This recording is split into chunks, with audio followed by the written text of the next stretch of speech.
dia problemi di audio o di video. Buonasera a tutti ragazzi, benvenuti in una nuovissima live Inside. Questa sera, come sapete bene, ho qui con me, con super piacere, Federico Mariani. Ciao Fede. Ciao Lorenzo, ciao a tutti coloro che sono all'ascolto, è un piacere essere qui e veramente un grande piacere. Come dico sempre a tutti, ma ancora di più quando porto sul canale delle figure che magari non sono iper mainstream, ci tengo tanto ad averti qui stasera, Fede. Sono in primis io curiosissimo di sapere un po' la tua filosofia e la tua idea di allenamento, di bodybuilding in generale, quindi bando alle ciance, ci tuffiamo subito, lascio a te la parola e come al solito non ti faccio parlare del Fede che ho qui di fronte, ma di quello un pochino adolescente. Quindi partiamo dall'inizio. Chi era Fede adolescente e i primi passi nel mondo dello sport? Ok, è una domanda particolarmente lunga, però insomma diciamo che la mia storia in palestra parte circa intorno ai 16 anni, quindi parliamo sì, piena adolescenza, nasce molto per caso. In realtà ho subito un intervento chirurgico al menisco destro intorno ai 16 anni, quindi sono andato in palestra fondamentalmente per fare un po' di rinforzo. Io venivo dal nuoto non agonistico, ho fatto circa 8 anni di nuoto, quindi per me la sala pesi era completamente qualcosa di estraneo, mai fatto in vita mia. Poi da lì, insomma, una cosa tira l'altra, in palestra con gli amici, ho trovato in particolare un amico con cui ho condiviso tanti anni di allenamento e che attualmente ancora si allena, ci alleniamo ancora nella stessa struttura e abbiamo portato avanti questa passione che poi si è evoluta nel corso del tempo e si è evoluta fino a diventare, diciamo, qualcosa di più nel 2023, quando ho fatto l'esordio da agonista. E poi sempre nel 2023 c'è stato anche ci sono stati i primi passi anche dal punto di vista professionale, quindi diciamo ho concluso gli studi triennali. Io sono laureato in biologia, però diciamo che poi mi sono spostato anche molto nell'ambito appunto dello studio per quanto riguarda l'allenamento, il movimento umano e da lì insomma dal 2023 a oggi c'è stato una bella evoluzione su tutti quanti i punti di vista. Sì, proprio a 360 gradi. E in generale posso dire senza nessun problema che il bodybuilding mi ha accompagnato per una grande parte della mia vita e che mi ha dato tanto, perché mi ha permesso di evolvere molto come persona, come carattere e quindi anche di costruire quella che attualmente posso dire tranquillamente essere la mia più grande passione e anche il mio lavoro, quindi fondamentalmente quello di cui vivo e non potrei essere, diciamo, più felice da questo punto di vista. Tornando un attimo agli inizi, Fede, avevi delle fisicità di riferimento quando sei entrato in sala pesi? Cioè, sebbene tu ci sei andato per un problema, com'erano queste prime volte in sala pesi? Eri curioso? Fai da te? Ti informavi? Seguivi quello più grosso della situazione? Allora, era una situazione molto, in realtà, diciamo, spinta dalla gioia di provare nuove cose. Diciamo, non sono mai stato, diciamo, in fissa con qualche fisicità in particolare, non ho mai avuto miti che volevo emulare in qualche modo, anzi, in realtà all'inizio l'idea di costruire una fisicità che potesse proprio entrare nell'ambito del culturismo, del bodybuilding, non era nei miei interessi, era un puro divertimento, andare in sala pesi, fare sport. Sono sempre stato molto appassionato in generale di sport ed mi è sempre piaciuto tantissimo l'agonismo, nonostante io non l'avessi mai praticato in passato fino a quel punto. Quindi la sfida, la possibilità di mettermi in gioco, la possibilità di capire che c'era una diretta connessione tra se io faccio qualcosa e lo faccio bene, allora poi posso ottenere qualcosa di bello, è qualcosa che è sempre stato nella mia testa, quindi il bodybuilding, l'allenamento in palestra mi permetteva di coltivare questo aspetto, anche perché essendo uno sport in solitaria, diciamo che sei sia l'artefice sia il colpevole di tutti quanti i tuoi risultati, ma anche delle tue sconfitte, quindi non c'era, per tornare alla tua domanda, non c'era una fisicità di riferimento semplicemente perché l'idea non era quella di costruire un fisico diciamo usando un certo standard, però poi nel corso del tempo certo con l'avanzare dei primi risultati arrivavano le prime figure di riferimento, magari ricordo le primissime figure erano magari il Jeff Side della situazione, diciamo Un americano. classico, un classico. Un approccio molto, diciamo sì, molto, molto poco serio, finché poi il mio approccio in sala è proprio cambiato e di conseguenza mi sono avvicinato a delle figure di riferimento ben diverse, quindi mi sono spostato su atleti del passato che rappresentavano un approccio molto più serio alla disciplina e perché appunto questo mio modo di vedere il bodybuilding si è diciamo direttamente evoluto insieme ai miei interessi da questo punto di vista e quindi quello che diciamo che più mi ha colpito tra gli atleti del passato e che attualmente rimane uno dei miei preferiti, posso tranquillamente dire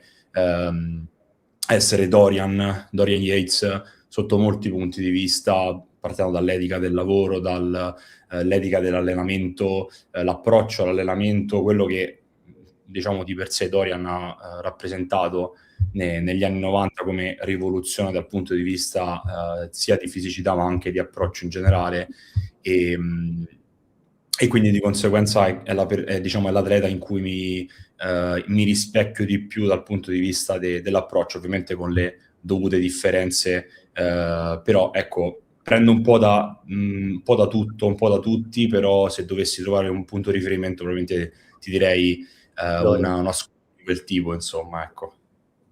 C'è stato un momento, se ti chiedessi, c'è stato un momento della tua vita in cui hai capito che il bodybuilding sarebbe diventato una parte dominante della tua vita stessa?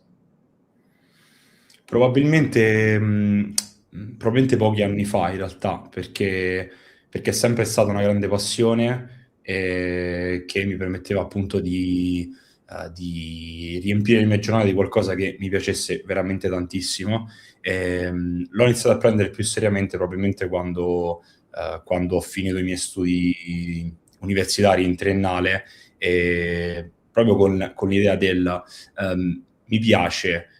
Probabilmente sto capendo bene come funzionano le dinamiche a livello di allenamento, a livello in generale di come funziona questo sport, perché non potrei magari pensare di poter ambire a qualcosa di più, magari potermi buttare in questo settore sotto tutti quanti i punti di vista.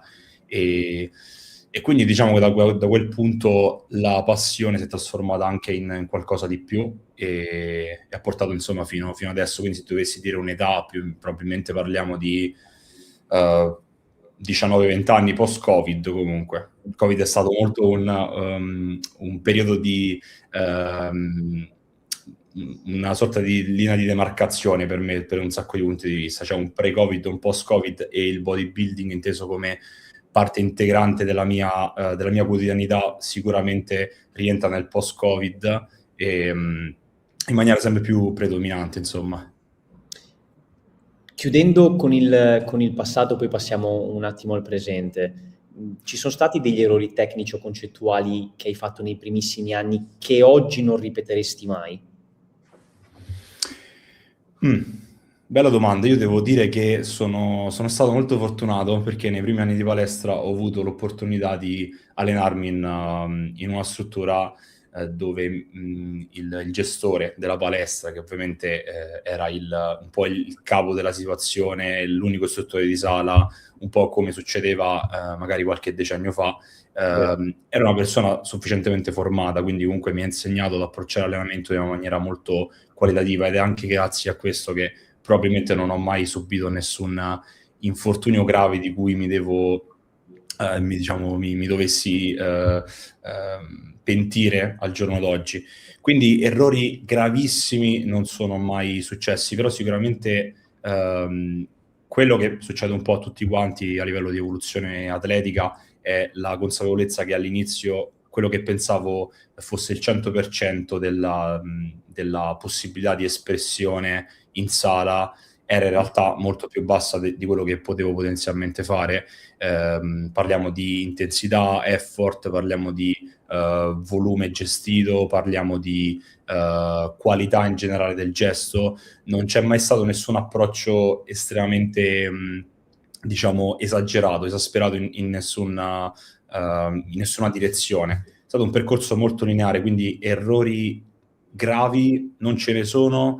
Magari l'unico è il non aver avuto qualcuno che magari mi facesse capire subito: guarda che puoi fare di più, guarda che puoi, che c'è tanto margine. Difatti i primi anni, probabilmente i primi 4 anni sono stati vissuti dentro una palestrina di paese, appunto, dove ero arrivato a essere magari uno dei più bravi e, come dico spesso, se sei più bravo della stanza probabilmente hai sbagliato stanza. Quindi un grande switch c'è stato quando ho cambiato struttura e sono passato in quella attuale, dove ho incontrato persone che si allenavano molto meglio. Ricordo una scena che dico spesso: entrando in palestra una delle prime volte ho visto dei ragazzi che staccavano 180-200 kg, dei pesi che io non avevo mai visto fare dal vivo, pensavo fossero realisticamente impossibili, e quelle piccole cose mi hanno acceso a livello mentale, e quindi lì c'è stato un grande switch che poi è stato in contemporanea con il grande sviluppo anche a livello atletico che ho avuto, diciamo un po' quell'esploit, quell'aumento di velocità nei miglioramenti che c'è stato probabilmente dal 2020 in poi, in questi ultimi 5 anni.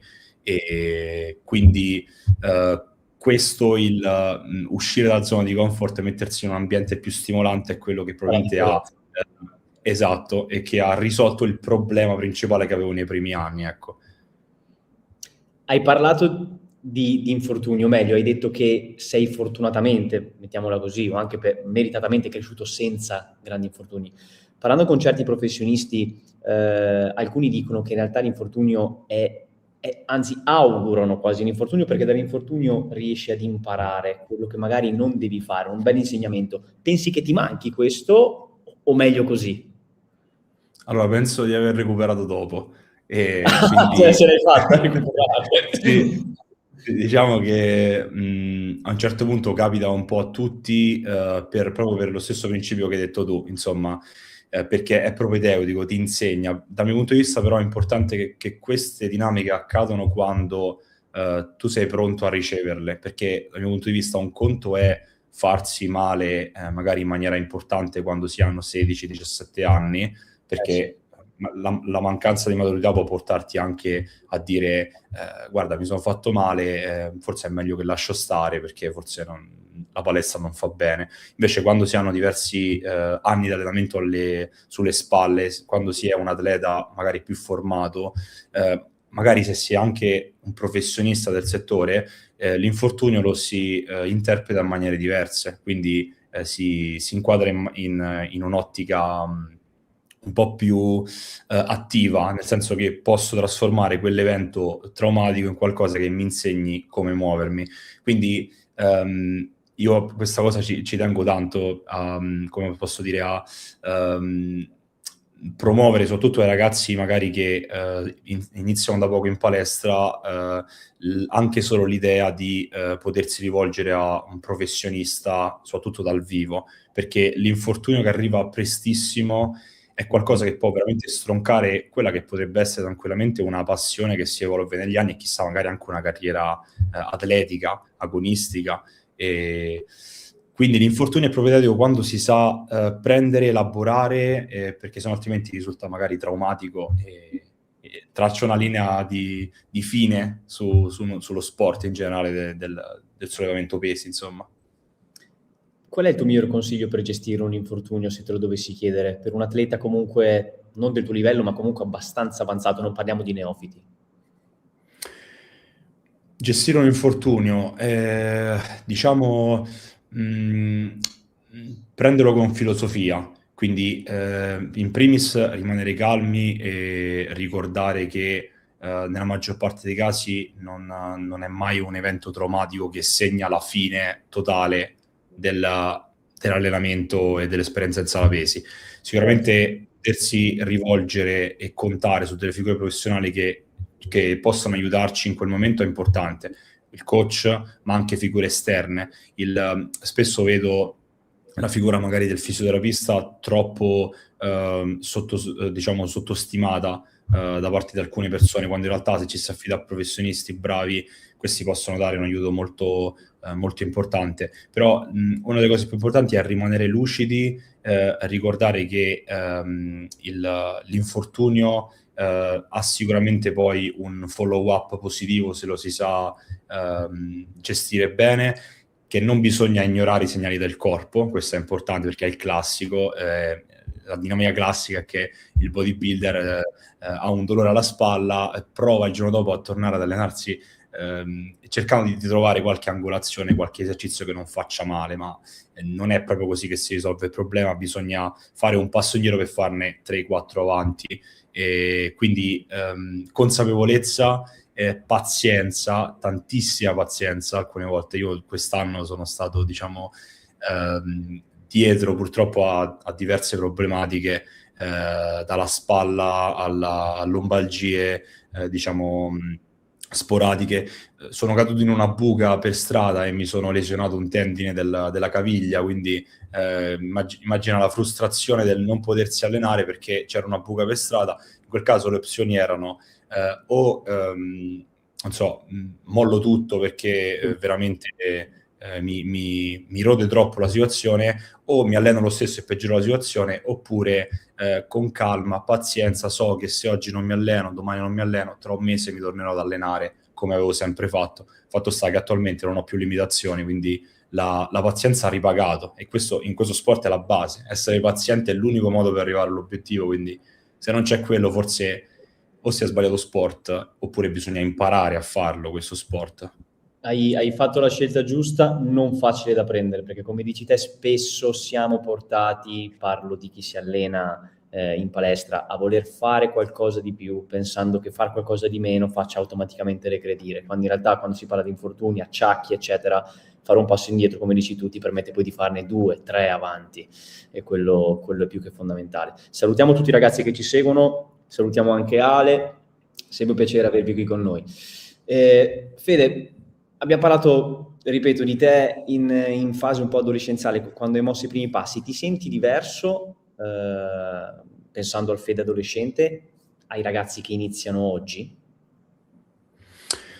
Allora, non voglio fare il discorso da boomer, tra virgolette, che le persone della mia generazione ricriminano magari a quelli di qualche anno prima. Secondo me questa dinamica è comune un po' a tutte quante le generazioni, quindi ogni generazione ha qualcosa da ridire su quella successiva che inizia a fare palestra, e così sarà all'infinito praticamente. Io quindi, Sì. provando a mettermi nei panni di entrambi, penso che attualmente, proprio per un discorso di società attuale, quindi mezzi di comunicazione molto importanti, i ragazzi che iniziano attualmente, diciamo, ad allenarsi in sala pesi sono bombardati da informazione. E quando ho iniziato ad allenarmi c'era già un livello di informazione un po' più importante, quindi c'erano i primi magari contenuti su YouTube. Se si va indietro di 10 anni c'erano i primi contenuti sui forum, se si va indietro di 10 anni c'erano le riviste di Flex che si compravano all'edicola, quindi la situazione è sempre la stessa. Attualmente tutte queste informazioni che vengono date possono un pochino dare l'illusione che ci possa essere una soluzione semplice a dei problemi che invece vengono affrontati appunto da generazioni. E quindi il consiglio più grande, se era questa la domanda che intendevi, è sicuramente cercare di filtrare le informazioni, prendere un po' da tutti, ma poi filtrare con la propria testa, ragionare e capire quali possono essere i consigli giusti da quelli sbagliati, e poi ovviamente sperimentare, perché il problema grosso, ma anche la grande ricchezza di questo sport, è che non ci si può fidare al 100% alla teoria, nemmeno diciamo affidandosi troppo agli studi, anche perché mi duole dirlo, ma la maggior parte dei ragazzi, magari anche della mia età o più piccoli, che parlano di studi, probabilmente non sanno bene come funziona la ricerca. Io ho avuto un po' di esperienza universitaria per quanto riguarda il leggere gli studi, filtrare le informazioni. Uno studio non dice la verità perché è semplicemente un'opinione, e quello importante è cosa dice la comunità. Il problema è che gli studi sul bodybuilding non sono sufficienti in numero, non sono sufficienti in qualità, e quindi non si può avere una risposta precisa dalla teoria.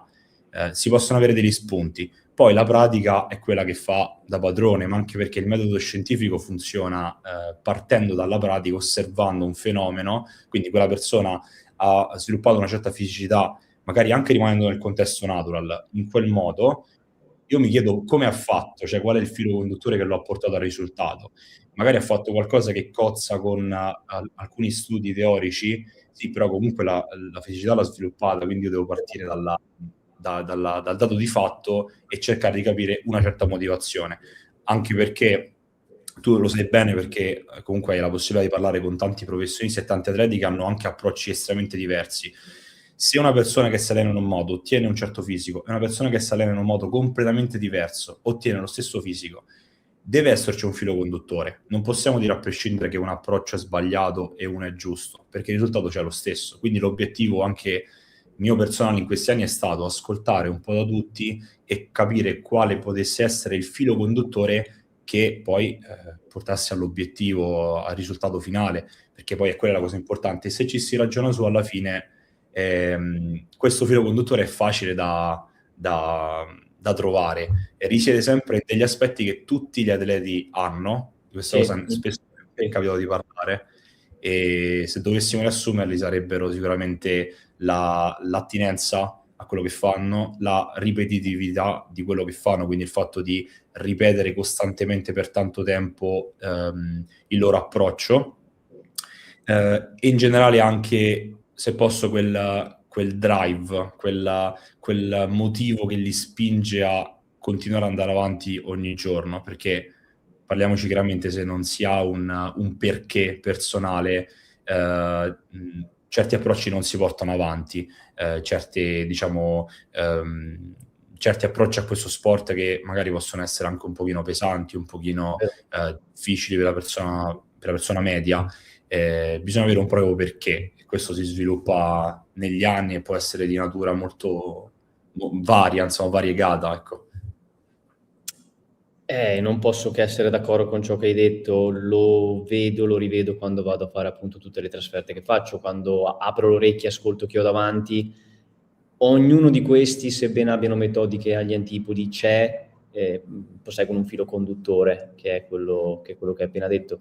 Io aggiungo anche che ad oggi, con la super informazione, con l'overinformazione, tutti questi ragazzi hanno perso anche la voglia di provare e, come dicevi tu, sperimentare, perdendo poi l'occasione di far proprie delle prove in sala pesi che poi si traducono in conoscenza, nozione. Quindi il troppo sapere purtroppo nuoce gravemente all'acculturarsi, penso questo, ad oggi, soprattutto se i contenuti sono di bassa qualità, come spesso accade. Fede, domanda evergreen, che non potevo non porla a te, ma mi hai già un pochino risposto prima, però te la faccio. Cos'è ad oggi che ti dà il bodybuilding giorno per giorno? Il bodybuilding mi dà una grande dose di emozioni durante il giorno. È la prima cosa che mi viene in mente, e quindi mi dà la possibilità di sorprendermi, di sfidarmi, di dimostrare a me stesso di essere migliore del giorno precedente, e in generale di essere in grado di impegnarmi quando qualcosa mi piace veramente. Mi dà la possibilità di vivere attualmente, perché è il mio lavoro a tempo pieno, e mi dà la possibilità di conoscere tante persone, di lavorare con tante persone e di appunto condividere anche con altri atleti, con altri professionisti, e di conoscere in generale di più le persone, perché lavorare con atleti vuol dire non solamente curare l'aspetto tecnico dell'allenamento, ma anche imparare a relazionarsi con le persone e capire anche quanto il lato mentale risulti importante. e in generale mi dà anche la possibilità di comunicare la mia visione, è una cosa che è sempre stata molto importante per me, il potermi esprimere, il poter, diciamo, descrivere come io approccio a questa disciplina, quali sono le mie opinioni, di poterle trasmettere e di sentire che le persone ricevono queste informazioni, ne fanno tesoro, e non c'è cosa più bella di osservare qualcuno che impara da quello da quello che dici. Veramente qualcosa di molto bello. Difatti l'aspetto, diciamo, divulgativo, come parlavamo prima di iniziare la live in quei 5 minuti, con anche il progetto che ho portato avanti l'anno scorso di Non Natural Limits, è stato proprio, diciamo, animato dall'idea di voler comunicare qualcosa, di voler portare quella che era la mia visione dell'allenamento, e anche ad esempio diciamo, altri eventi organizzati, come ad esempio questo che è qui alle spalle alle mie spalle, il seminario che organizzeremo a fine anno, e anche Grande. altri eventi l'anno prossimo, nascono proprio con questa idea, voler comunicare qualcosa e trasmettere. Quindi questo è uno degli aspetti più importanti che il bodybuilding mi dà al giorno d'oggi, insomma. Vivi il bodybuilding a 360 tutte le ore del giorno, visto che sia passione che lavoro, o riesci a dedicarti anche ad altro? Perché alcuni dicono mi fa piacere viverlo veramente tutte le ore della mia giornata, altri invece cercano un po' quello spazio al di fuori perché è un po' too much altrimenti. Questo è un bel tema perché è il classico problema fai della tua passione il tuo lavoro e non lavorerai nemmeno un giorno. Nemmeno un Sì, giorno. ma c'è anche un altro lato della medaglia. Cioè, il discorso è che se io mantengo una passione come tale, la continuo a trattare con disinvoltura, anche con leggerezza, perché le passioni necessitano anche di leggerezza, per carità, insomma, non bisognerebbe Vero. sempre puntare a fare tutto al 100%, anche questo ha dei side. E quindi le persone che vivono in maniera esterna alla loro passione riescono a relegarla in un contesto in cui sono più tranquille, ma se io vivo di passione, diventa il mio lavoro, io per forza di cose la carico anche di aspettative, la carico di responsabilità, non stacco mai, quindi quello che può essere un mio momento anche più intimo, perché per me l'allenamento è un momento estremamente intimo, e può essere un pochino contaminato dagli aspetti lavorativi. Quindi io penso, diciamo, il bodybuilding è al centro della mia vita, probabilmente sì, dovrei anche imparare a diciamo, ritagliare un po' più tempo per gli extra, però mi rendo conto che comunque è un pochino totalizzante questo, però penso che dipenda anche dalla personalità perché Chiaro. conosco tanti miei colleghi, amici che sanno, diciamo, dividere bene Entrare la nel- la sfera lavorativa, ma credo che sia anche una cosa che poi arriva nel corso degli anni, nel corso del tempo. Io sono ancora, diciamo, sono ancora giovane da questo punto di vista, non ho esperienze decennali dal punto di vista di allenatore, di coach, quindi non so, ho ancora da imparare da questo punto di vista. Però i due lati della medaglia, è anche bello mantenere il bodybuilding come una semplice passione, non per forza trasformarlo in lavoro, finché non ti succede non lo capisci, e quando ti succede rivaluti l'idea magari il bodybuilding potrebbe rimanere una passione. Io attualmente non mi lamento, però assolutamente sono molto contento Stai bene così, stai bene così. Sì, assolutamente. Poi si vedrà quello che succederà, insomma. Raccontami invece di un Fede agonista. Prima di tutto, cos'è l'agonismo per te e che caratteristiche mentali dovrebbe possedere un ottimo agonista? Allora, l'agonista deve saper perdere, intanto, questo è importante dirlo, è proprio la cosa fondamentale. Allora, dal mio punto di vista, l'agonista deve gareggiare per vincere.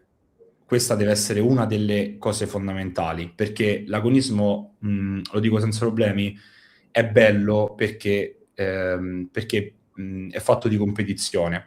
Immagina una gara in cui su 10 persone 7 volessero arrivare quarte.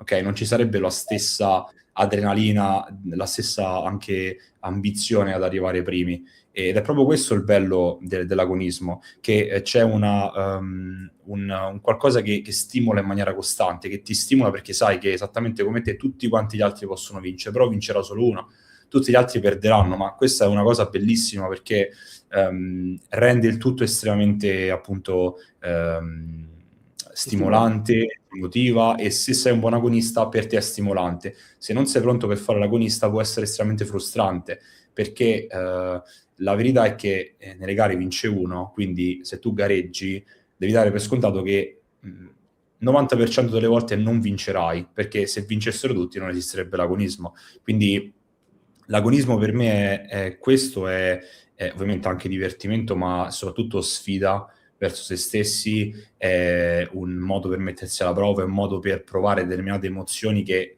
ti arrivano solamente se c'è l'adrenalina mischiata anche a quella paura, a quell'ansia di poter far bene o di poter far male. Se si salisse sul palco tranquilli, come se si stesse, non so, posando in palestra, forse la gara non sarebbe nemmeno così bella, parliamoci chiaro. La strizza di sbagliare la routine è quello che poi rende anche bella l'esperienza, quindi l'agonismo è questo ed è bello per questo, anche perché ovviamente è anche condivisione con gli altri atleti ed è puro divertimento, però è anche ambizione a voler vincere, diciamolo. A volte sembra un pochino, diciamo, brutto da dire, ma in realtà è proprio bello per questo. A volte non si dice, quando in realtà penso sia l'essenza dell'agonismo. A volte però Certo. spesso non si dice, spesso si dice che andiamo a divertire, insomma, però effettivamente un agonista vuole vincere, desidera vincere. Sì, c'è un velo di, diciamo, c'è un velo che cerca di edulcorare questo concetto, che però dal mio punto di vista non andrebbe edulcorato, perché non c'è nulla di male nel dirlo. Tutti ci divertiamo a gareggiare perché nessuno ci paga per farlo, anzi, è il contrario, quindi lo facciamo per noi, però comunque è proprio bello perché c'è questa dinamica del voler diciamo, essere migliori degli altri in quel contesto. È anche bello per questo, assolutamente. In chat ci hanno chiesto qualcosa su... Chiedono dopo quanti anni siete entrati nel mondo dell'agonismo. Io farò la mia seconda gara l'anno prossimo e ho fatto la prima nel 2024 dopo 12 anni di sala pesi personalmente. Io ho fatto la mia prima gara nel 2023, quindi parliamo di 5 anni probabilmente, 5-6 anni da quando ho iniziato ad allenarmi, e anche se poi è difficile anche contare gli anni di allenamento, perché fatti bene, fatti male, il solito. Esatto, non si sa, insomma, quando il momento giusto per entrare in agonismo è quando ci si sente pronti anche a livello mentale, non solo a livello fisico, per mille motivi, anche per diciamo, se si riesce a sviluppare questo senso critico di cui abbiamo appena parlato, si è pronti a gareggiare. Se no, altrimenti l'agonismo può essere estremamente traumatico, molto brutto, quindi in quei casi è da evitare assolutamente. Pensi debba esserci una gavetta necessaria, minima, perché si approccia all'agonismo? Nel bodybuilding più di altri sport, perché, o almeno anche, soprattutto nel natural bodybuilding, perché una base fisica di un certo tipo comunque richiede determinati anni di allenamento, anche considerando il come ci si allena. Difatti io personalmente non mi stupisco che attualmente sui palchi italiani, ma anche esteri, si vedano 17enni, 18enni con forme fisiche incredibili, perché adesso per fortuna si sanno più cose, quindi anche quei pochi anni di allenamento sono sufficienti per poter calcare un palco in alcune situazioni. Quindi la gavetta è soprattutto per portare a casa un fisico di un certo tipo, ma anche appunto per sviluppare una determinata forma mentis e per avere anche un buon rapporto con il proprio corpo, con il cibo. Io non sono, diciamo, per forza contrario al bodybuilding agonistico in età adolescenziale. Non sono per forza contrario, o almeno se parliamo di 16, 17, 18 anni è un conto, se si parla di età inferiori forse è un po' più delicata la situazione. Però ecco, il rapporto con se stessi e con il cibo, perché sono due cose collegate nel bodybuilding, è qualcosa che si sviluppa in maniera soggettiva, quindi anche a 17 anni si può essere estremamente consci, e anche qui non ci nascondiamo di un dito, perché la maggior parte di problematiche di questo tipo, ahimè, sono tipiche anche di persone ben più grandi, quindi l'età conta, però purtroppo ci sono dinamiche del genere che non passano per forza con l'età, quindi è un problema in tante fasce di agonisti. Ecco, questo è importante dirlo. Quoto, assolutamente. Mi piacerebbe toccare un attimo il tasto coaching. Ti chiedo quando ti sei accorto di avere la passione di trasmettere qualcosa agli altri tramite l'essere allenatore, l'essere coach. Allora, è nata soprattutto questa voglia di volermi mettere in gioco in questo ambito quando ho fatto la mia prima esperienza da istruttore di sala, e questo è uno step che ritengo Necessario. molto prezioso, necessario, molto prezioso. Poi conosco comunque professionisti che Hanno non hanno mai saltato. fatto direttamente l'istruttore di sala, però comunque io penso che possa essere molto prezioso. È nato lì perché diciamo sono passato da un lato all'altro, cioè dal lato di colui che si allena al colui che dà consigli su come allenarsi, che aiuta gli altri ad allenarsi, quindi è stato il primo passo per condividere qualcosa che mi piaceva. È stato importante perché mi ha fatto rendere conto che mi divertiva farlo, mi piaceva farlo, mi stimolava farlo, e mi ha anche aiutato tanto per quanto riguarda diciamo, migliorare anche le capacità di rapporti interpersonali con le altre persone. È stato molto molto formativo.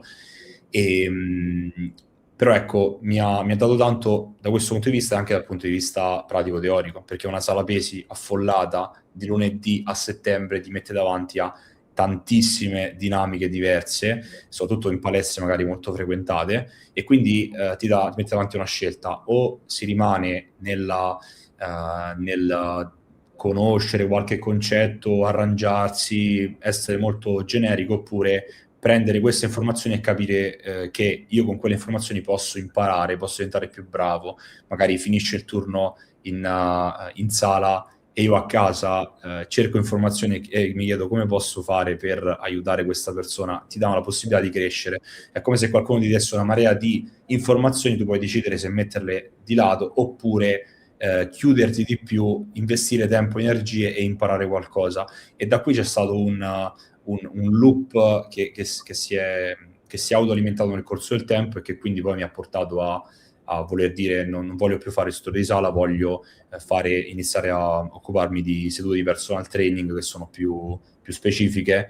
Poi non mi basta più, voglio lavorare con determinate tipologie di persone, voglio lavorare con atleti, sempre quel passo in più che mi ha portato a sviluppare nozioni che tra l'altro la maggior parte provengono dall'autodidattica, perché io di base ho studiato in ambito accademico, ma non prettamente in ambito diciamo di scienza del movimento umano, fondamentalmente. E quindi poi si è evoluto fino diciamo, alla situazione odierna, che mi permette di lavorare anche in parte con atleti agonisti, e questa è stata la prima grande stagione, un po' di debutto, anche se nel 2023 portai un ragazzo in maniera abbastanza amatoriale, però questa è stata la stagione che un pochino mi ha permesso di esplorare anche il punto di vista agonistico, e che mi ha insegnato come mai prima d'ora, insomma, nozioni su questo mondo. Ti ha consacrato come vero e proprio preparatore. Diciamo, mi ha permesso di fare i primi passi di quelli che so che saranno numerosi in futuro, perché insomma consacrare penso sia un parolone, però in generale mi ha permesso Ti ha iniziato. Sì, esatto, esatto. Mi ha permesso di capire che determinati approcci li padroneggio, perché comunque i risultati sono stati molto soddisfacenti dal mio punto di vista, quindi questo mi ha dato tanto quest'anno, insomma. A proposito di approcci, se ti dovessi chiedere su che pilastri si basa il tuo modo di essere allenatore, i principi base, e qui divido la domanda in due, principi tecnici in allenamento e quelli emotivi che si devono instaurare con l'atleta, parlo di atleta avanzato. Allora, ti direi, a livello di allenamento, i pilastri fondamentali potrebbero essere racchiusi in un'unica parola, ovvero la qualità. La qualità sopra la quantità. Un concetto molto semplice, ma in realtà abbastanza poi complesso da applicare. Bisogna insegnare, perché noi siamo degli insegnanti, diciamo agli atleti, soprattutto agli agonisti, a non sprecare nulla di quello che fanno, perché ciò che abbiamo, il tempo che abbiamo in sala, le serie che abbiamo, gli allenamenti che abbiamo sono delle grandi opportunità che non possono essere trascurate, perché semplicemente altrimenti otterremo di meno del nostro potenziale massimo, ma soprattutto svilupperemo una mentalità sbagliata, perché se si parte con l'idea di trascurare, allora si sa già che il lavoro che porteremo a termine sarà non completo, sarà un po' così all'acqua di rose. Questa Non cosa sarà non va bene. ottimizzato, non sarà sicuramente ottimizzato. Esatto, esatto, e per un agonista questa cosa non può esistere, la forma mentis deve essere molto diversa. Quindi possiamo riassumere tutto in qualità, poi gli approcci non mi piace dichiararmi di una determinata scuola di pensiero, o comunque parlare di metodi, perché metodi non esistono, gli approcci sono molti in base a chi abbiamo davanti, però ecco, sono uno di quei coach che non sentirei mai magari sottovalutare magari la gestione di un singolo parametro in maniera perfetta. Cioè sono uno di quelli che vedrai sempre far caso al dettaglio, non trascurare nulla di quello che viene fatto, il tipo di coach che non penserà mai di diciamo sostituire il come al quanto, perché è sempre una cosa secondaria, estremamente secondaria.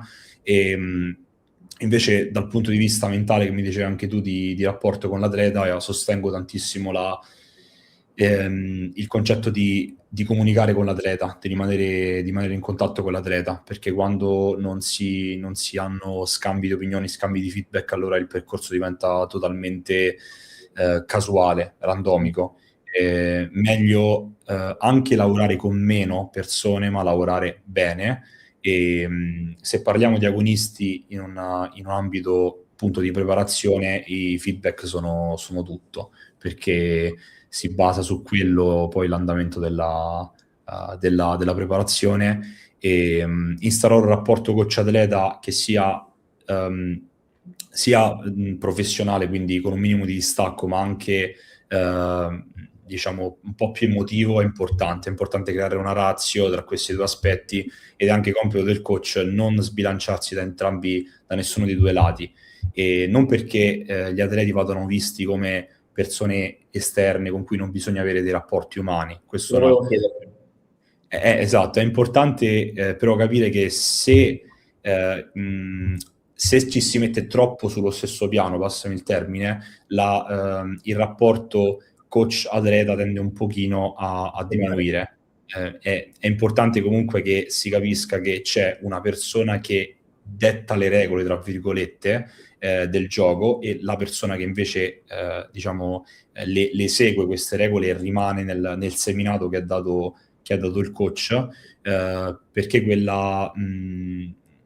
rapporto, non dico autoritario, ma parliamo comunque di un rapporto non completamente alla pari, permette poi esatto, permette la prosecuzione di un percorso per bene, però il legame emotivo è anche importante, perché parliamo di persone, perché a volte il coach, anzi spesso, è anche un amico che può capirci, che deve essere empatico, non può essere un rapporto freddo.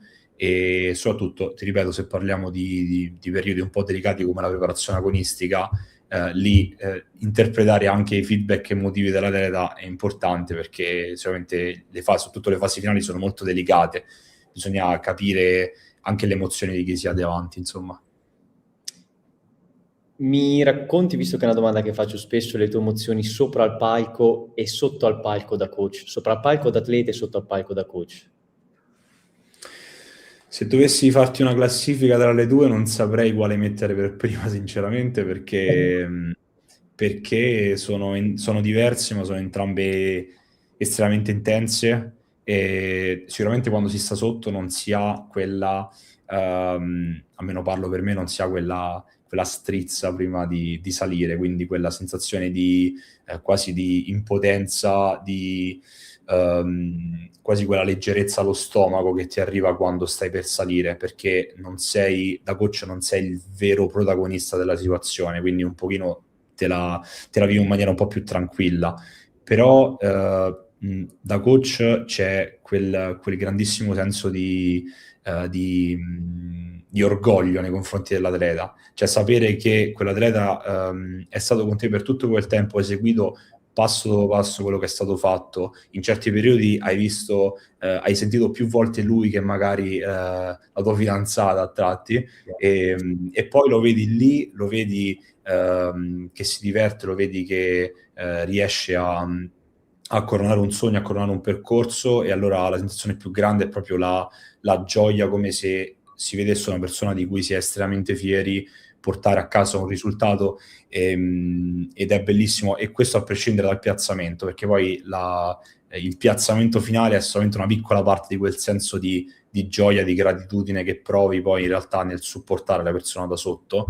E invece quando sei sopra è diversa la situazione, perché sei tu un po' il protagonista della situazione, quindi ti stai esprimendo in quel momento, quando si è sul palco, quando si gareggia, e probabilmente chi ha gareggiato capirà questo concetto, è come letteralmente se ci si mettesse un po' a nudo, in parte perché a tratti lo si è, però in altro senso è perché anche essere lì in quel momento rappresenta finalmente il momento di poter esprimere tutto il percorso che è stato fatto fino a quel momento, la propria visione della cultura fisica, ed è qualcosa di diverso.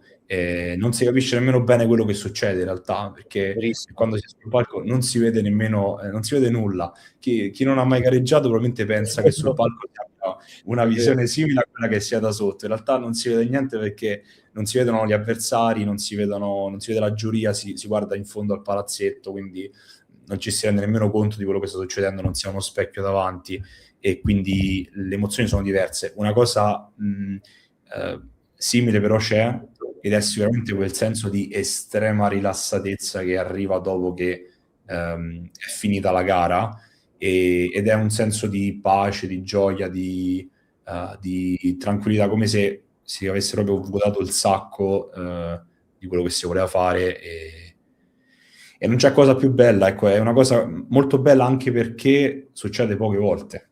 Se si Vero. gareggiasse una volta a settimana probabilmente non sarebbe così bello, quindi è proprio bello per questo, anche questo sport, insomma. Quale pensi possa essere l'errore più comune che si può riscontrare nel fare il coach al giorno d'oggi? L'errore più grande, probabilmente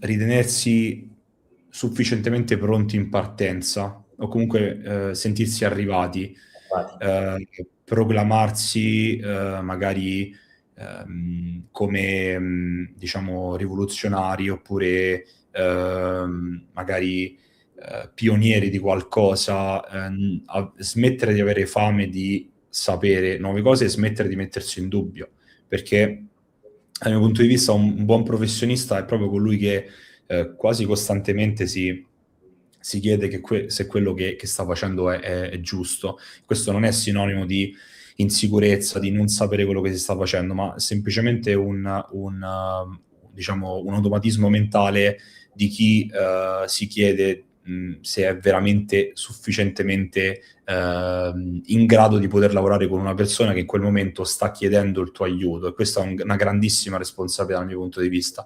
Io almeno la vivo come anche una responsabilità che mi porta ad impegnarmi, anche ad evolvermi, Quindi il problema è ritenersi arrivati o comunque pensare di avere la verità in mano, e questa cosa è successa a tutti, è successa anche a me negli scorsi anni, cioè imparare magari qualcosa di nuovo e dire ce l'ho fatta e adesso ho capito tutto, adesso mi è chiaro questo concetto ed è sicuro che è così. Poi in realtà diciamo, si può sostenere a spada tratta questa nuova visione che si è acquisita, e poi dopo qualche anno, se si sviluppa il senso critico, capire che magari si stava difendendo troppo esageratamente quell'approccio, e che la verità è diciamo multiforme, quindi non riguarda solo questo. A me personalmente è successo in questi anni, e penso che sia parte della crescita, insomma, Funzione.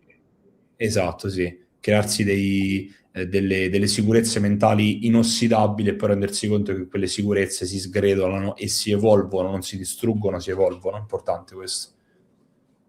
Te l'avrei chiesto, insomma, se avevi qualche concetto che hai rivalutato nel corso della tua esperienza, ma mi hai risposto. Ti chiedo allora come vedi il ruolo del coach in Italia oggi. Ci sono tanti professionisti in ascesa sicuramente, ma come sarà tra qualche anno? Pensi che il ruolo subisca delle modifiche? Penso che sicuramente l'ascesa che c'è attualmente continuerà a esserci, nel senso che comunque questo è un mondo, quello del bodybuilding e del fitness, in ascesa, cioè si sta espandendo, sempre più persone gareggiano, sempre più persone si allenano, e quindi è normale che ci sia anche un incremento dei coach, dei professionisti. E io sono abbastanza, diciamo, propositivo, quindi vedo un buon futuro, nel senso che mi rendo conto che anche negli ultimi periodi anche in Italia stanno arrivando delle nuove nozioni, dei nuovi modi di vedere l'allenamento, che prima erano completamente sconosciuti, sono interessanti. Sicuramente le mode continueranno ad esserci, quindi ci saranno le solite bolle che si gonfieranno e poi esploderanno, però questo comunque permetterà di arricchire il bagaglio culturale di tutti quanti. E poi, come dire, anche se il bodybuilding fosse attualmente una moda che poi tenderà un po' a svanire, rimarranno comunque quelli più bravi, rimarranno quelli più appassionati, quelli che hanno voglia di andare più a fondo, e non la vedo come una cosa negativa, non la vedo come un'inflazione di questo lavoro. Spero solamente che la maggior parte dei coach ragioni in questo modo, cioè non ragioni sul magari, come va di moda adesso, pensare ho la verità in mano perché ho questa prova, perché ho lo studio, perché Sì. sono arrogantemente sicuro di questo.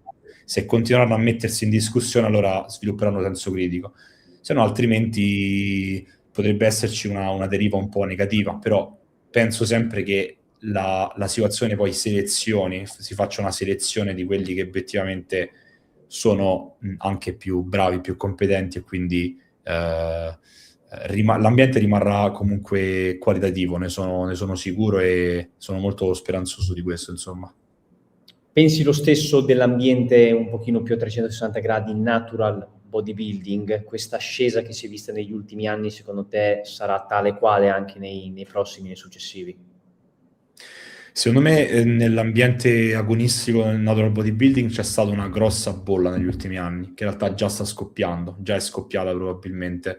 Quindi diciamo, il natural bodybuilding è entrato un po' di più nel mainstream, questo ce ne siamo accorti tutti quanti, gli atleti sono aumentati, le federazioni si sono ingrandite, questo è un bene per lo sport, perché ovviamente cresce di notorietà.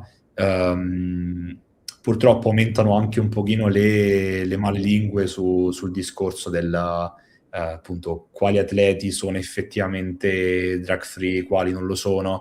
Io penso sinceramente che questa espansione abbia fatto bene, perché diciamo, ha dato modo a tante più persone di praticare, e quindi a tanti altri talenti di uscire fuori. Poi purtroppo la mela ha sempre una parte marcia, questo succede in tutti quanti i casi, però l'evoluzione è positiva dal mio punto di vista, e anche qui, esattamente come ho detto prima, se c'è stata una bolla che ha fatto gonfiare la situazione, quando questa bolla si sgonfierà di più, rimarrà comunque un ambiente, diciamo, sano, che però si è arricchito, Nudo. perché, esatto, chi ha voluto prendere informazioni per imparare, per arricchirsi, rimarrà e diventerà più bravo, più competente, ecco.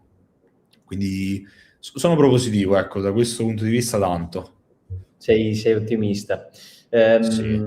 C'è Ale che chiede: posso essere polemico in maniera costruttiva, ma sono sicuro di sì. Leggo la sua considerazione. Se ci si basa solo sugli studi, incellando tutto in regolette fisse, dato che non ci sono più coach, che ci sono più coach che atleti, parlando di natural, siamo sicuri che appena arrivano le intelligenze artificiali e il coach non sta a stare in sala, in molti spariranno? Ok, penso di aver capito la domanda. E, diciamo è una prospettiva abbastanza non positiva. Sì, sicuramente anche futuristica, ma non troppo, visto che comunque veramente l'intelligenza artificiale di questi giorni sta facendo passi da giganti giorno dopo giorno, non anno dopo anno, giorno dopo giorno. Sì, questo è vero, quindi potrebbe essere, diciamo, realistico che anche da qui a 5 anni la nostra quotidianità possa essere rivoluzionata dalle intelligenze artificiali anche fuori dall'allenamento, questo è vero. Io comunque penso che proprio per il fatto che che la teoria non può sostituire la pratica, proprio per un discorso obiettivo, e su questo penso che si possa discutere anche relativamente poco, perché la pratica rimane la regina della situazione. L'intelligenza artificiale o comunque le tecnologie possono dare una grossa mano dal lato teorico, ma non è tutto quello che conta. Quindi sviluppare un senso critico e sarà importante anche per questo. Io non credo in una sostituzione, anche perché non ci sarebbe la possibilità proprio per questo discorso pratico. Sì, tu dici, magari l'intelligenza artificiale può sostituire quello che è il coaching in diverse funzioni, se si parla solo del lato teorico, quando poi si passa al vero lato pratico, manca poi la sostanza ovviamente, no? E tornando al nostro ragionamento, si parte dalla pratica in questo caso, si parte da quello che succede, si vede, no? Sì, anche perché c'è anche il grande aspetto dell'interazione con la persona nel pratico, quindi se si parli di coaching a distanza o coaching live, c'è sempre un aspetto che non può essere bypassato, cioè il modo in cui il coach si relaziona con la persona, sia dal punto di vista diciamo psicologico, ma anche dal punto di vista proprio pratico, di quello che fa nella pratica, nelle valutazioni che vengono fatte.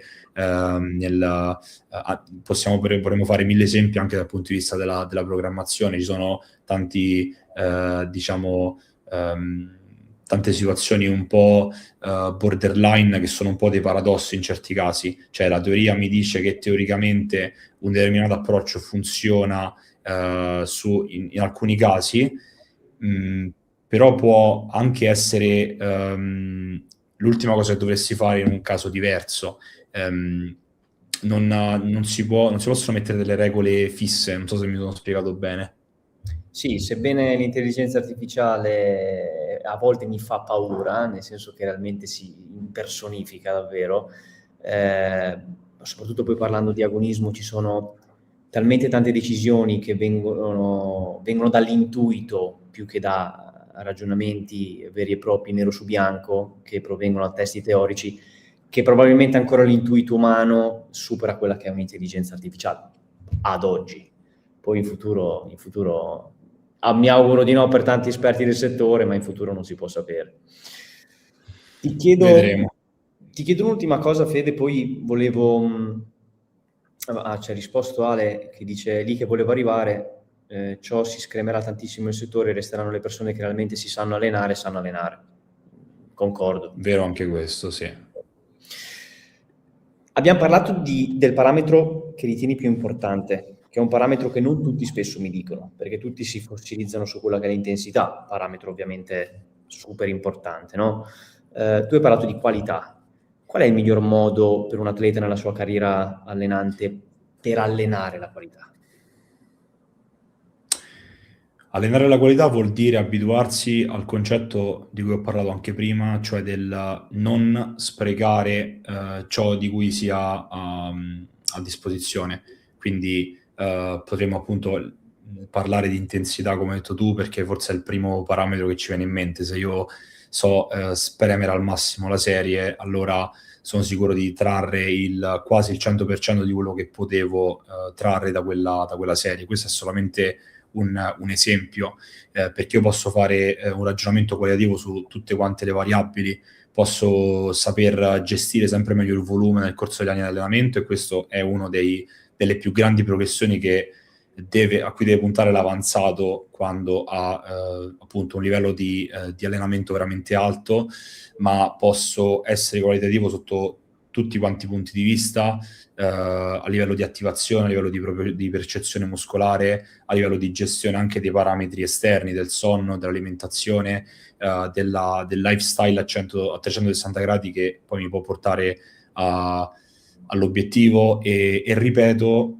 anche se è qualcosa che magari può essere un po' sottovalutato, la qualità parte dall'approccio mentale, cioè nel senso le persone che tendono a essere un po' svogliate, che tendono a essere un pochino superficiali su determinate cose, spesso e volentieri peccano di qualità anche in allenamento. Difatti non mi piace descrivere il bodybuilder, l'atleta, come una persona quasi ossessiva, però la verità è che persone che ottengono risultati di livello sono persone che cercano di appunto, non dico ottimizzare, perché ottimizzare ormai è una parola estremamente inflazionata, però che cercano di trarre il meglio da tutto, perché lo hanno proprio come forma mentis. A me personalmente piace tanto ragionare in questa maniera, l'ho sempre fatto ovunque, e non perché appunto io abbia la necessità di andare di corsa, che se non sono sufficientemente qualitativo perdo tempo, rimango indietro, perché non è la paura di perdere tempo,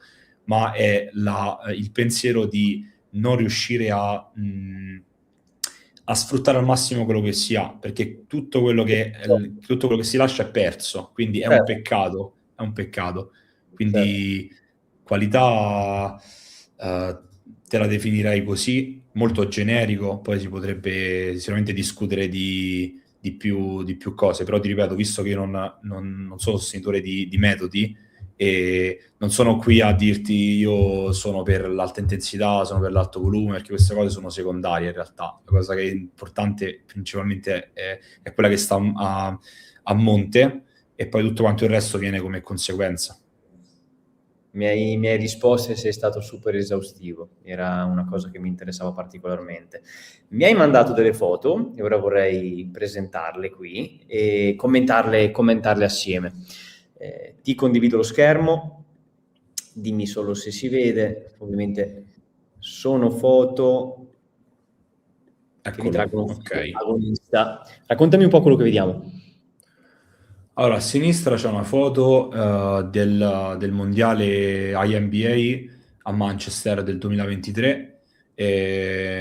Andai a Manchester a gareggiare da Classic, e quella fu una bellissima gara, probabilmente la più bella gara di cui ho ricordo. E mi piazzai terzo nei Classic medium. Tra l'altro in quel mondiale vinse la Procard Stefano Moretti, veramente mi ricordo, Grande. una forma incredibile. E quindi è stata la mia seconda gara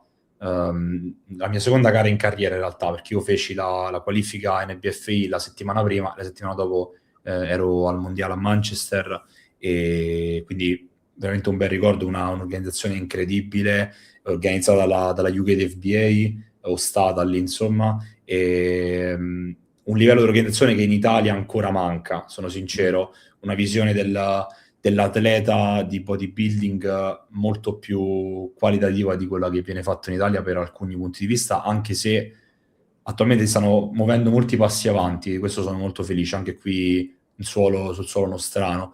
E a destra invece campione italiano in EBFI 2023, vinsi il primo posto come junior under 24 nei BB under 24, e quindi è stato, diciamo, a livello di piazzamento quello più importante che ho mai avuto. Queste erano le gare d'ottobre, quindi Super tra le due foto c'è una... Come? Come super no, non ho capito. condizione, dico. Molto soddisfatto di quella condizione, sì, molto soddisfatto. Andiamo a annichilirla l'anno prossimo, però sicuramente sì, siamo rimasti molto soddisfatti. Tra le due foto ci sono luglio, 4 mesi, e ci sono 2 kg di differenza, 80 kg a sinistra, 88 kg a destra, quindi a destra è un HP0 e a sinistra è un HP più 2, e quella a destra sì, è obiettivamente la forma migliore che abbia mai raggiunto fino a questo momento, e un ricordo bellissimo, la fine di 10 mesi di prep, e una prima esperienza a cui non posso recriminare nulla. Sicuramente ci sono alcuni aspetti della preparazione che attualmente punto di rivivere meglio l'anno prossimo, e entrambe le esperienze affiancato col mio coach di sempre, Matteo Picchi, che ringrazio tantissimo per questo percorso, un mentore, un vero mentore, quindi questo, insomma, due foto che dicono tanto degli ultimi anni, insomma, per quanto mi riguarda. Sai già, se si può dire, dove gareggerai e quando gareggerai l'anno prossimo? O è ancora top secret? Allora, le prime date probabilmente saranno autunno, quindi parliamo di settembre 2026 probabilmente. Non so ancora bene dove, non so ancora i circuiti, devo ancora valutare un po' di cose. La cosa sicura è che ci saranno delle tappe all'estero, e quindi anche l'esperienza fatta quest'anno da coach mi ha aperto anche gli occhi su tanti circuiti esteri che meritano di molto più spazio, in Italia si conoscono poco. E infatti ecco qua l'esperienza da coach.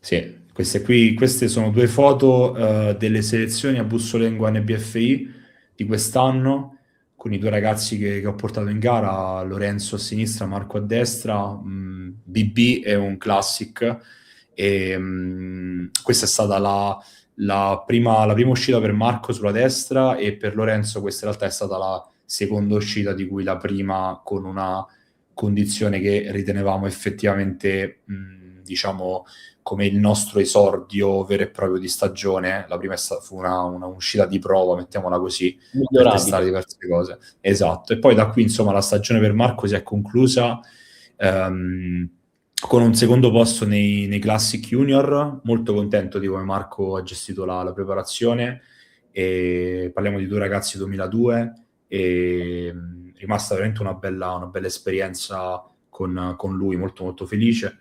Lorenzo, questa è stata appunto, ripeto, la sua prima uscita con una condizione che ci soddisfava tanto, che poi ha avuto tanto margine di miglioramento, perché qui parliamo, mi sembra, del 28 di agosto, qualcosa del genere. La stagione per Lorenzo è finita il 1° novembre in Austria, in AMBF Pro, come professionista, e da quella condizione in foto sono stati limati più di 2 kg, mi sembra, 2,5 kg, qualcosa del genere, quindi c'è stato margine. Le tempistiche, posso dire tranquillamente, sono state ben gestite, molto ben gestite. Siamo arrivati fino in fondo, proprio arrivando a finire le batterie proprio in quella data lì, e siamo molto contenti della gestione, insomma.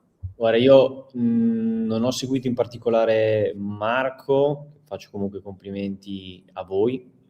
Ho seguito Lorenzo e avete fatto un percorso davvero, davvero spettacolare. Faccio i complimenti ad entrambi, e ci tenevo a farli personalmente anche lui, gliel'ho fatti tramite social. Ha portato una condizione stratosferica e vi siete meritati la Procard al 1000/1000. Davvero complimenti. Ti ringrazio. Ecco qua.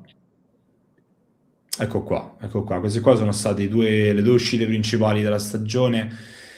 A sinistra Italiani FCFN, Procard presa nei BB, insieme a un fantastico Alessandro Leso, anche lui Procard grande Alessandro nei BB.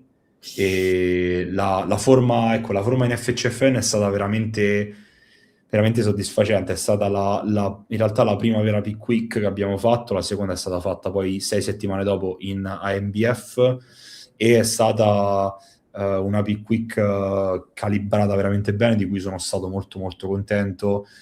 C'è da dire ovviamente che Lorenzo ha una gestione del palco da veterano, perché fondamentalmente è importante anche che una preparazione per avere un buon esito necessiti di un atleta pronto a livello mentale, a livello di gestione generale, quindi i feedback da parte sua sono stati sempre ineccepibili. Abbiamo sempre avuto una connessione tra di noi molto, molto, molto profonda, quindi ci capivamo bene sulle cose da fare, e è stato molto maniacale nella gestione, preciso con i feedback, e aveva la maturità giusta per intraprendere un percorso del genere, che comunque è stato molto complesso alla fine, perché fondamentalmente dalla condizione di sinistra alla condizione di destra abbiamo levato un altro chilo, che è stato veramente difficile da levare, è stato veramente difficilissimo. Sapevamo di andare a competere con i mostri, quindi dovevamo almeno presentarci all'altezza, e quindi dalla condizione di sinistra a quella di destra c'è stato un chilo in più, peso finale leggermente sotto ai 70 kg, quindi un HP-1 circa in NBF, e competere in NBF è entrare in un mondo a parte, perché è una federazione molto diversa come approccio rispetto all'Italia, una federazione che mette al centro l'atleta in una maniera impressionante. Poi qui parliamo del circuito pro, c'erano 12 pro mi sembra quest'anno, una competizione aperta a tutti i pro delle varie federazioni. Poi posso dirti un po' dell'esperienza in NBF. L'esperienza del backstage è fantastica, c'è tantissimo supporto da parte dell'organizzazione, ordine, gli atleti vengono chiamati con una precisione incredibile. I professionisti sono usciti la sera intorno alle 21 ed erano in precisissimo orario con tutte le categorie dalla mattina fino alla sera, quindi una roba pazzesca, un'area pump ben attrezzata, servizio down estremamente disponibile, e poi il livello, insomma, lo abbiamo visto, e quest'anno veramente un livello pazzesco di atleti, che poi si sono anche ripresentati ai mondiali di FAC, anche a quelli WNBF in America, quindi parliamo di nomi ben noti, e un'esperienza unica veramente, sia dal mio punto di vista che anche da quello di Lorenzo, ovviamente. Wow, davvero, ancora tanti complimenti per la condizione portata. Meritatissimi risultati. Fede, noi abbiamo fatto un'oretta e un quarto quasi. Ti faccio giusto le ultime due domande, poi ti libero, che non è prestissimo, sono già le 10 e un quarto. Ti chiedo, dove ti vedi tra 10 anni nel settore del bodybuilding? Mi vedo in una posizione che mi soddisfi fondamentalmente, quindi non mi creo, diciamo, non delle aspettative, ma dei traguardi ideali, anche perché io penso che la cosa più simile a quello che spesso viene chiamato successo, in realtà è semplicemente essere felici di quello che si fa, quindi il traguardo che si raggiunge a livello di, non so, in questo ambito come coach, di notorietà, di livello di atleti, di fama, qualsiasi cosa mettiamolo da questo punto di vista, non sopperirà mai semplicemente il fatto di amare quello che si fa. Quindi io tra 10 anni mi vedo qui a fare il lavoro che mi piace, mi vedo come atleta con 10 anni in più di esperienza, che ancora gareggia, che ancora porta avanti quell'aspetto, e mi vedo come un professionista, un atleta che ha avuto la possibilità di confrontarsi con ancora più persone, che ha imparato ancora di più, che ha ancora quella fame che ti dicevo all'inizio, perché se perdessi quel drive, quell'istinto, allora probabilmente smetterei di fare questo. E quindi mi vedo in questo modo, mi vedo realizzato, mi vedo felice, mi vedo divertito da quello che faccio, e questa è l'unica cosa che conta in realtà. Se ti chiedessi invece come ultima cosa di lasciare un messaggio a chi magari è già intermedio e vorrebbe provare la esperienza sul palco, il tuo miglior consiglio.